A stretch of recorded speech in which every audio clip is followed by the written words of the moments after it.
Distribution અને colligative property એટલે કે દ્રાવણો અને સંખ્યાત્મક ગુણધર્મો ચેપ્ટરમાં લાસ્ટ લેક્ચરમાં બાષ્પ દબાણની ડેફિનેશન, બાષ્પશીલ પદાર્થો કોને કહેવાય, અબાષ્પશીલ પદાર્થો કોને કહેવાય એ જાણ્યું. હવે આજે આપણે કોલિગેટિવ પ્રોપર્ટી ભણવાની છે, relative lowering in vapour pressure એટલે કે બાષ્પ દબાણમાં થતો સાપેક્ષ ઘટાડો. તો બહુ ઇમ્પોર્ટન્ટ છે, આ બાજુ ધ્યાન રાખો.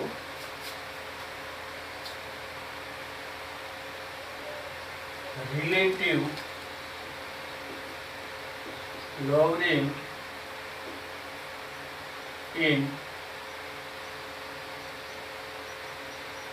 વેપર પ્રેશર,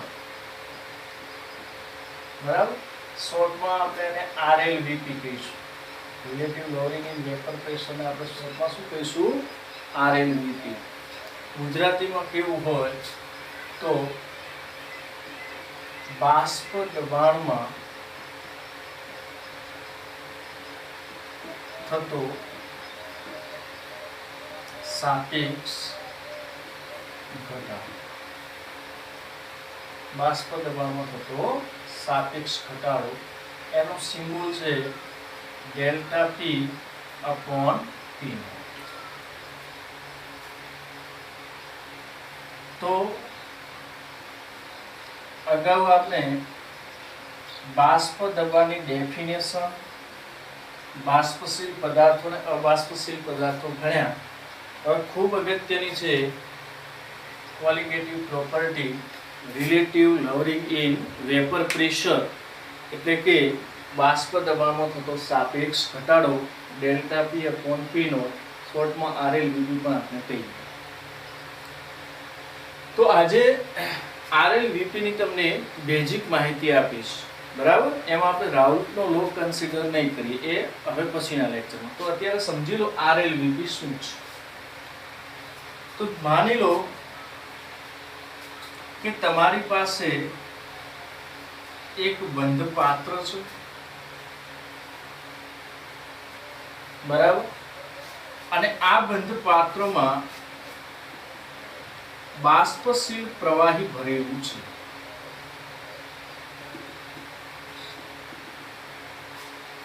આની અંદર છે પ્રવાહી. આ પ્રવાહી કેવું છે? બાષ્પશીલ. બાષ્પશીલ શું છે એ કહેવાની હવે જરૂર નથી, કારણ કે મેં તમને ઓલરેડી સમજાવ્યું છે.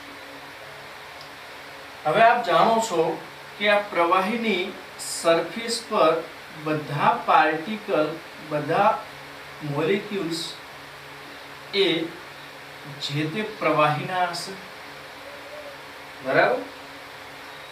આ જ્યારે સપાટી છોડીને બાષ્પમાં ફેરવાશે એ ઘટનાને આપણે બાષ્પાયન કહીએ છીએ અથવા વેપોરાઇઝેશન કહીએ છીએ. એટલે અહીંયા બાષ્પનું નિર્માણ થશે. આ જ પ્રવાહીની બાષ્પનું નિર્માણ થશે. પ્રવાહી બાષ્પમાં ફેરવાય એને મેં અગાઉ શીખવાડ્યા પ્રમાણે વેપોરાઇઝેશન, પછી બાષ્પ એકઠી થઈ પાછી પ્રવાહીમાં ફેરવાય તેને મેં કન્ડેન્સેશન કીધું.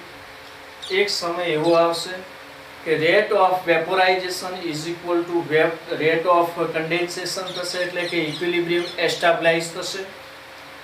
એ સમયે આ જે બાષ્પ છે એ બાષ્પના દબાણને આપણે કહીશું સંતુલને. આપણે એને કહીશું બાષ્પ દબાણ. અને આ બાષ્પ દબાણ આના માટે ધારો કે P નોટ. આના માટે બાષ્પ દબાણ કેવું છે? P નોટ, બરાબર. અને આપણે આને આ પ્રવાહીને શુદ્ધ દ્રાવક પણ કહી શકીએ, બરાબર. અહીંયા ખાસ ધ્યાન રાખજો, શું કહી શકીશું? શુદ્ધ દ્રાવક, બરાબર. અહીંયા મેં જે બેટા બાષ્પશીલ પ્રવાહી લીધેલું છે એક દ્રાવક છે. તો તમને એમ થાય છે આ દ્રાવકમાં શુદ્ધ શબ્દ કેમ વાપર્યો? એટલા માટે કે એમાં કોઈ દ્રાવ્ય પદાર્થ ઓગળેલો નથી. ઓનલી ઓન પ્યોર પ્રવાહી છે, પ્યોર લિક્વિડ. એટલે હું એને શું કહું છું? શુદ્ધ. અને સોલ્વન્ટ તરીકે પણ આનો ઉપયોગ લઈ શકાય છે, એટલે શુદ્ધ દ્રાવક. તો આ P નોટ જે બાષ્પ દબાણ આવ્યું એ કોનું થઈ જશે બેટા? શુદ્ધ દ્રાવકનું. શુદ્ધ દ્રાવકનું બાષ્પ દબાણ એ કેટલું થઈ ગયું? P0. બરાબર. તો આપણે દ્રાવક તરીકે ઉપયોગમાં લઈ શકાય એવું શુદ્ધ પ્રવાહી એટલે કે શુદ્ધ દ્રાવક ભર્યું તો એની સપાટી, ખુલ્લી સપાટી પર બધા પાર્ટિકલ શુદ્ધ દ્રાવકના જ હતા. એ બાષ્પમાં ફેરવાયા, પછી બાષ્પ અને પ્રવાહી વચ્ચે સંતુલન એસ્ટાબ્લાઇઝ થયું અને સંતુલન અને બાષ્પનું દબાણ એ આ પ્રવાહીનું બાષ્પ દબાણ અહીંયા દ્રાવક તરીકે ઉપયોગ લેવો હોય એટલે શુદ્ધ દ્રાવક છે, એમાં બીજો કોઈ દ્રાવ્ય હાલ વગાડ્યો નથી, એટલે શુદ્ધ દ્રાવકનું બાષ્પ દબાણ P0 કીધું. ઓકે. હવે મેં શું કર્યું કે આનું બાષ્પ દબાણ મેઝર કર્યું, એ મને કેટલું મળ્યું? P0 જેટલું. હવે બેટા અહીંયા સ્ટેટમેન્ટ લખું છું કે આ શુદ્ધ દ્રાવકમાં અબાષ્પશીલ દ્રાવ્ય પદાર્થ ઉમેરીને દ્રાવણ બનાવેલું છે. દ્રાવણ બનાવવામાં હવે જે આ શુદ્ધ દ્રાવક છે એમાં અબાષ્પશીલ દ્રાવ્ય પદાર્થ દ્રાવ્ય ઉમેરવાનો છે, પણ કેવો છે? અબાષ્પશીલ. એટલે સમજાવ્યું એમ, જેની બાષ્પ બનશે નહીં એવો દ્રાવ્ય આ પ્રવાહી દ્રાવકમાં વગાડો તો એક દ્રાવણ તૈયાર થવાનું છે. તો કોનું દ્રાવણ? આ શુદ્ધ દ્રાવકનું દ્રાવણ. તો એ દ્રાવણ આપણે અહીંયા બતાવીએ તમને. બરાબર. આ છે દ્રાવણ. આ દ્રાવણમાં શું છે? શુદ્ધ દ્રાવક. હવે શુદ્ધ ના કહેવાય આમ તો, બરાબર. શુદ્ધ દ્રાવક પ્લસ અબાષ્પશીલ દ્રાવ્ય, આમનું મેં દ્રાવણ બનાવી દીધું. એમાં દ્રાવક તો આ જ છે. આ જ દ્રાવક માંથી મેં શું બનાવી દીધું છે? દ્રાવક.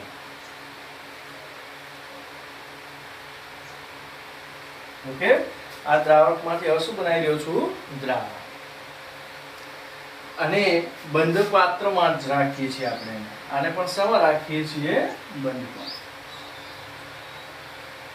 તો બેટા અહીંયા દ્રાવ્યના પાર્ટિકલ તો આવવાના જ દ્રાવકની અંદર. બરાબર. આ છે દ્રાવક. એમાં આપણે શું વગાડ્યું છે? દ્રાવ્ય, જેને હું રેડ ડોટેડ થી દર્શાવું છું. આ એની અંદર શું ભળેલું હશે? દ્રાવ્ય. અને આ દ્રાવ્ય કેવો? અબાષ્પશીલ. હવે જ્યારે હું એની સપાટી પર જોવાનો પ્રયત્ન કરીશ તો અહીંયા દ્રાવકના કણોની સાથે સાથે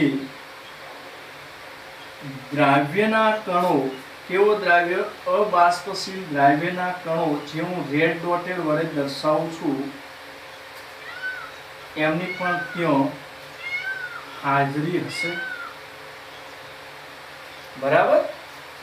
આ જે દ્રાવણ બનાવ્યું એમાં હવે સપાટીનું ક્ષેત્ર, સપાટી જોઉં હું ખુલ્લી સપાટી, તો એમાં દ્રાવકના પાર્ટિકલ સાથે સાથે અબાષ્પશીલ દ્રાવ્યના પાર્ટિકલ પણ હશે. આની માફક આ પણ અહીંયા બાષ્પમાં ફેરવવાનો પ્રયત્ન કરશે અને અહીંયા બાષ્પનું નિર્માણ થશે અને એકઠી થયેલી બાષ્પ પાછી પ્રવાહીમાં આવશે, સંતુલન સ્થપાશે અને સંતુલને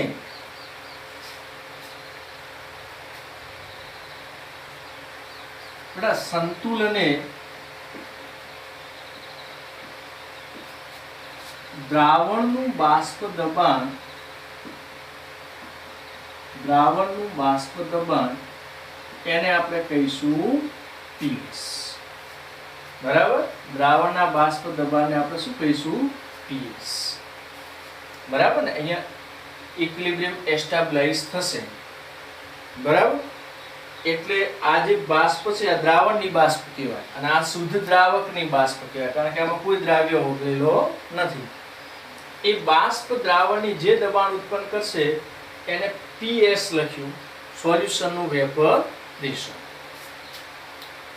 બટ અહીં પરંતુ અહીં P not greater than PS.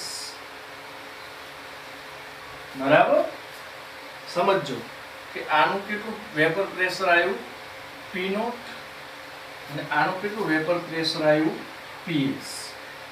એમાંથી P નોટ વધારે છે, PS કરતો P નોટ કેવું છે, વધારે છે. આવું ડાયરેક્ટ કેવી રીતે કહી શકાય? તો એનો મતલબ એ છે કે અહીંયા બાષ્પમાં જવા માટે બધા પદાર્થો કોના છે, દ્રાવકના, અને અહીંયા બાષ્પમાં જવા માટે દ્રાવકના કણોની સાથે સાથે દ્રાવ્યના કણો છે, પણ દ્રાવ્ય અબાષ્પશીલ છે, એટલે દ્રાવ્યના કણો બાષ્પમાં ફેરવાવાના નથી, માત્ર કોના જવાના, દ્રાવકના. તો હવે આ બેમાં કોના કણોની સરખામણી કરવી પડશે, દ્રાવકની. તો અહીંયા બધા જ દ્રાવકના, અહીંયા દ્રાવકના કણો પ્રમાણમાં ઓછા, કારણ કે વચ્ચે વચ્ચે કોના આવી ગયા, દ્રાવ્યના. દ્રાવ્ય બાષ્પમાં ફેરવાતો નથી.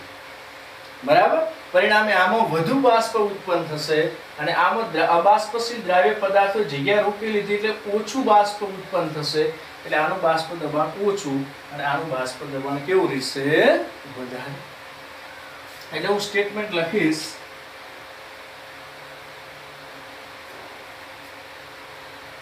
કે શુદ્ધ દ્રાવકમાં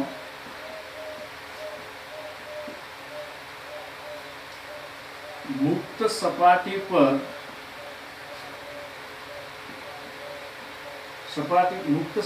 પરના બધા કણો દ્રાવકના બાષ્પશીલ છે, જ્યારે દ્રાવણમાં અબાષ્પશીલ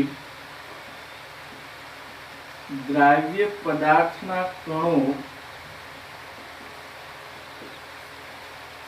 બાષ્પશીલ કણોને મળતા સપાટીના ક્ષેત્રફળમાં ઘટાડો કરે છે, જેથી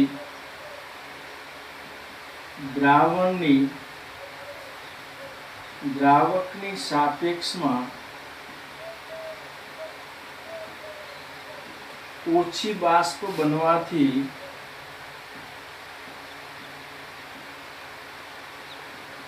બાષ્પ દબાણ પણ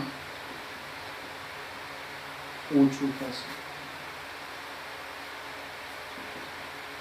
બરાબર, જે મેં તમને અહીંયા સમજાવ્યું તો એ લખી દીધું કે શુદ્ધ દ્રાવકની મુક્ત સપાટી પર બધા કણો બાષ્પશીલ છે, જ્યારે દ્રાવણમાં અબાષ્પશીલ પદાર્થના કણો કે જે બાષ્પશીલને જરૂરી સપાટી મળવી જોઈતી હતી દ્રાવકની સાપેક્ષમાં એ રોકી લે છે, એટલે સપાટીના ક્ષેત્રફળમાં શું થાય છે, ઘટાડો થાય છે.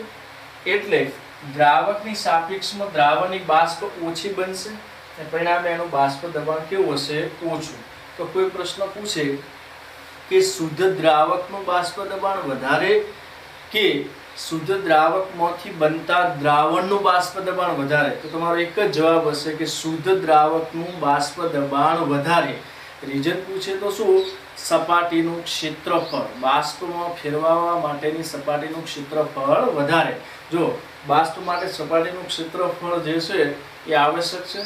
તમે માની લો કે ખુલ્લાની અંદર તમે ટેસ્ટ ટ્યુબમાં પાણી ભરો, બરાબર, અને એક મોટા પાત્રમાં પાણી ભરો કે જેની સપાટી વધારે ખુલ્લી હોય, તો તમે નિરીક્ષણ કરશો કે જેની સપાટી ખુલ્લી વધારે એનું બાષ્પાયન વધારે થયું.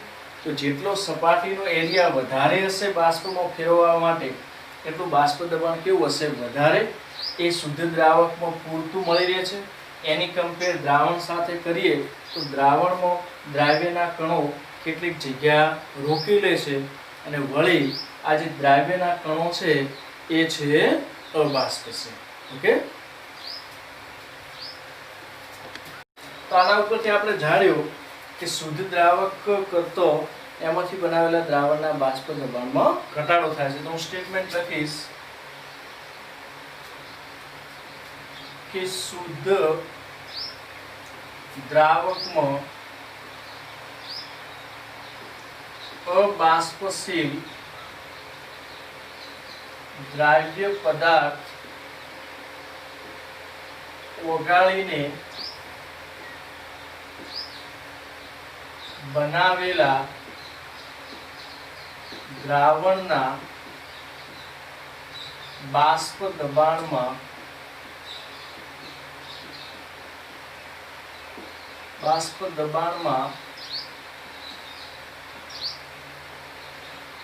ઘટાડો થાય છે. બરાબર, જે મેં તમને સમજાયું કે શુદ્ધ દ્રાવકનું બાષ્પ દબાણ વધારે, પરંતુ એમાં અબાષ્પશીલ દ્રાવ્ય પદાર્થ ઓગાળી અને દ્રાવણ બનાવો તો એનું બાષ્પ દબાણ ઓછું હોય છે, કારણ કે સપાટીના ક્ષેત્રફળમાં ઘટાડો થાય છે. કોણ કરે છે? અબાષ્પશીલ દ્રાવ્ય પદાર્થના કણો. હવે આપણે હાલ જોઈએ પ્રમાણે શુદ્ધ દ્રાવકનું બાષ્પ દબાણ P0 હતું અને એમાંથી બનાવેલા દ્રાવણનું બાષ્પ દબાણ હતું PS. વળી આપણે જાણ્યું કે P0 greater than PS. બરાબર. હવે આપણે આનો ડિફરન્ટ લઈ લઈએ ડેલ્ટા P. તો ડેલ્ટા P શું થશે? P0 minus PS. શુદ્ધ દ્રાવકનું બાષ્પ દબાણ એમાંથી તમે દ્રાવણના બાષ્પ દબાણને બાદ કરો એટલું તમને શું મળશે? Delta P. અને ડેલ્ટા P શું હશે? તો ડેલ્ટા P હશે બાષ્પ દબાણમાં થતો ઘટાડો. બાષ્પ દબાણમાં થતો ઘટાડો. ડેલ્ટા P બરાબર P0 minus PS. હવે બાષ્પ દબાણમાં થતો ઘટાડો જે છે એ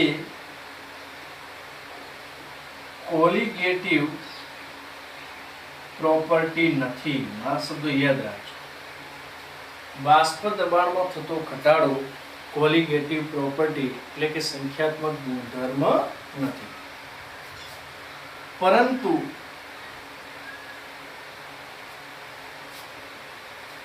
શુદ્ધ દ્રાવકની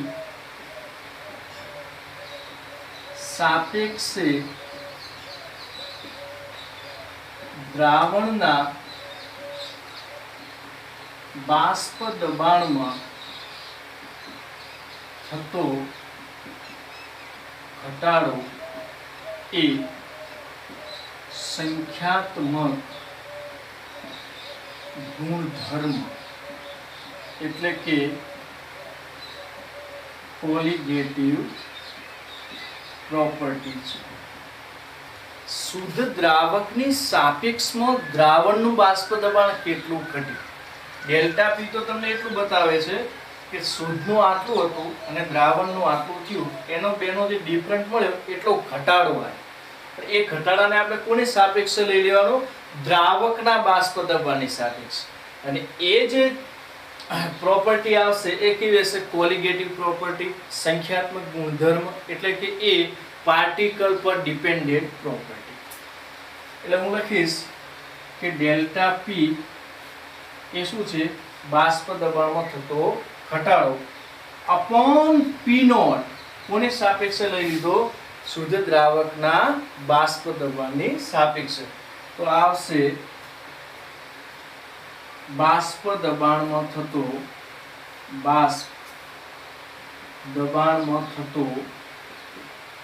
સાપેક્ષ ઘટાડો. કોની સાપેક્ષ? આમ લખાય છે એવું કે બાષ્પ દબાણમાં થતો સાપેક્ષ ઘટાડો, પણ કોની સાપેક્ષ? શુદ્ધ દ્રાવકના બાષ્પ દબાણની સાપેક્ષ. શુદ્ધ દ્રાવકના બાષ્પ દબાણની સાપેક્ષ.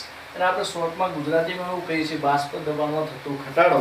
અને આ જે બાષ્પ દબાણમાં થતો ઘટાડો છે ને એ છે કોલિગેટિવ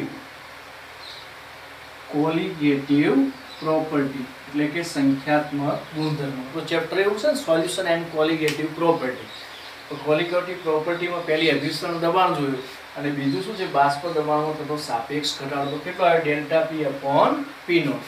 ડેલ્ટા પી ની કિંમત મૂકો તો શું છે? અહીંયા જોઈ લો, ડેલ્ટા પી બરાબર પી નોટ માઇનસ ટીએસ. આને આ રીતે બી લખી શકાય કે delta P upon P naught એટલે કે P naught minus PS upon P naught is equal to, એને આપણે શું કીધું? બાષ્પ દબાણમાં થતો સાપેક્ષ ઘટાડો, જેને આપણે relative lowering in vapour pressure RLVP પણ કહી શકીએ. શું કહી શકીએ? RLVP પણ કહી શકાય. બરાબર? બાષ્પ દબાણમાં થતો સાપેક્ષ ઘટાડો કોને સાપેક્ષમાં? શુદ્ધ દ્રાવકના બાષ્પ દબાણની સાપેક્ષે દ્રાવણના બાષ્પ દબાણમાં થતો ઘટાડો delta P upon P naught. Delta P એટલે પી નોટ માઇનસ પીએસ. તો P naught minus PS upon P naught એને કહેવાય બાષ્પ દબાણમાં થતો સાપેક્ષ ઘટાડો. એને આપણે અંગ્રેજીમાં relative lowering in vapour pressure, તો શોર્ટમાં હું આને RLVP જ કહું છું. RLVP કહું એટલે શું? Delta P upon P naught. તો આ થિયરી પરથી તમને બાષ્પ દબાણમાં થતો ઘટાડો શું છે એની સમજ મળે. બરાબર? હવે આનો ફોર્મ્યુલા લાવવા માટે, બરાબર, કેટલો ઘટાડો થાય છે, આ ઘટાડો કોના પર આધારિત છે, એના માટે આપણને રાઉલ્ટે કેટલાક નિયમ આપ્યા છે. બરાબર? એ રાઉલ્ટના નિયમ ભણીશું ત્યારે આના ફોર્મ્યુલા આપણને મળી જશે. તો આ લેક્ચરમાં આટલું બસ. હવે પછીના લેક્ચરમાં relative lowering in vapour pressure એટલે કે RLVP ના ફોર્મ્યુલા ડિરાઈવ કરીશું. ઓકે.